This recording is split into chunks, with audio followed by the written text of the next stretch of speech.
taking a look at mental health for ladies, or the great environment of health for ladies, the human environment of health, more or less, broken down into the part of mental health for ladies. So it's a bigger picture that we're kind of condensing just for the fact of understanding, but we always have to go back to the bigger picture. So that being said, I mentioned in a previous video that there is the appreciation for the solid.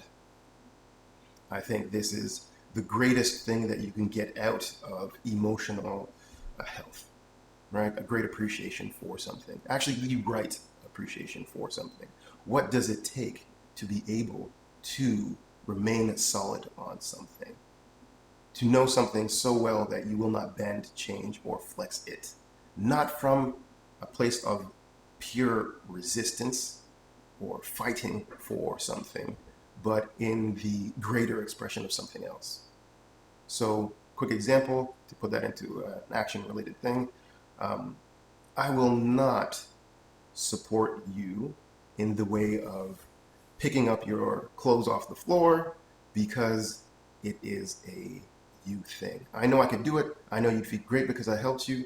I know that I would feel great because I did that thing. However, I realize that this is an expression of you being unhappy. And if I pick up the mess behind you, you'll pretend that you are not unhappy. And therefore, I have to be able to be patient in this emotion of seeing you go through this process and just say, hey, you know what? I think you're a little stressed. Which the other person might resist completely, but it is this kind of persistence from a softer place, not brute force, not the external version, right? The internal version of this expression. So knowing that, how do we get to this appreciation of the solid thing? I think we get there by seeing how many people have a struggle with it. You know, how many people do you truly run across that can stand up for something at the cost of their pride, at the cost of their finances, at the cost of their job, at the cost of their immediate emotional reaction, which is even harder to do because it's so quick. What does it take to do that? And as you support people, friends, family, going through life, nobody in particular, but seeing how, you know, even the strongest person struggles with this thing, or even how you struggle now that you've seen somebody else struggle, you realize that you're having the same emotions that they had when they went through this. And you'll start to see the pattern of everybody going through a strong challenge has these emotional things. And then you can appreciate that for yourself. And as you slowly start to edge towards being solid yourself in a certain category to start, then you start to appreciate, hey, this guy was very solid. You know what? I don't particularly like him as a person, but I can see how his solidity had to come from hardship. And that hardship must have been so great that he's willing to put behind, you know, so many things just to stick to his word, if you will. And in fact, this is, I would think, the original origin of somebody keeping their promise, keeping their word. Now, again, like all things, I think it started out with a beautiful idea of bringing enlightenment to human beings, and slowly dissipated as the character needed to sustain such a challenging thing diminished. And now we're kind of here thinking it's good to keep your word if you can, but sometimes you can't, so you got to kind of go with it, you know, how you feel. That seems like it's the best thing to do. Is it completely supportive of this human environment of health that I'm talking about? Not particularly. Is the version that you know of it good? You know, the fact that you always keep your word at all costs for any reason, is that good? There's a certain environment where it's beautiful, but then it'd have to be accompanied by its balance, which is the strong appreciation for somebody keeping their word.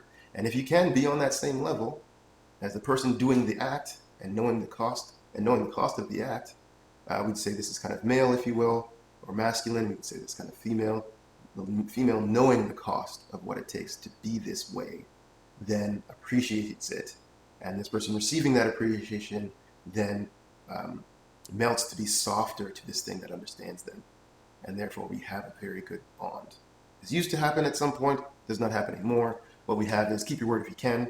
And so in that same way, we have an understanding that in this day and age, it is good to keep your word. Why? Because it's best for the person doing so. You can see how much you value something. You can see now when somebody else values something to the same kind of understanding as yourself, you can find that thing beautiful in another person. which is you finding something beautiful within yourself, right? That's the next step kind of thing. So I think that this is where that had its beauty, if you will. Moving from that point, us slowly progressing to seeing the challenge of this, I think the easiest practical way to do this is to make a decision. Hey, people actually do this all the time. I'm going to have a diet. I'm going to be on this diet. See how hard it is to keep up a diet for a very long period of time this is not without the action of breaking the diet. This is out without the thought of wanting to break the diet. Exactly. This becomes a lot harder. So we can now see that just by this simple example, it might be harder than we think. And if somebody's capable of doing that, I think we should not make them greater than they are, but appreciate them for what they got. You know, might not be the best cook, but whenever I need help, there, and help is given without the need for immediate return on my investment. I helped you twice. I want twice at 2 hours. You have to help me at 2 hours, and then we're equal. This would not actually be healthy. This would be too much of control over free expression of something that should be organic between two people. That being said, I think we will go over a little bit more of the so what? Why do we care to have this emotion, this finding of something solid? What does it do for me, if you will? Not the right mindset to go with, but I know this is how we often think. It's very common. So what is in it for you? In it for you is a thing that you've always wanted, but never known where to look. This is often going to give a kind of calm, a kind of self-appreciation, a kind of self-efficacy, a kind of self-fulfillment, a kind of self-realization, a kind of seeing one's impact in the world, a kind of one's unique place of understanding where they want to go. All these things are reflected back to you for these actions of doing for others, but from a place of wanting the greatest emotional environment for the other person. And then seeking it for somebody else, which is often easier than seeking it for ourselves, we see its benefit. From seeing its benefit, we start to want to cultivate this thing for ourselves. I felt so great when I helped that person up those stairs. I felt a true human connection in doing so. And feeling this connection, I felt more in my habitat, in my environment. I felt more supported by all things around me at that moment, and I felt calm. This is generally a good thing. I'd say that we often move from pressure. And I think our next topic will be moving from pressure. Is that something that is conducive to health or not?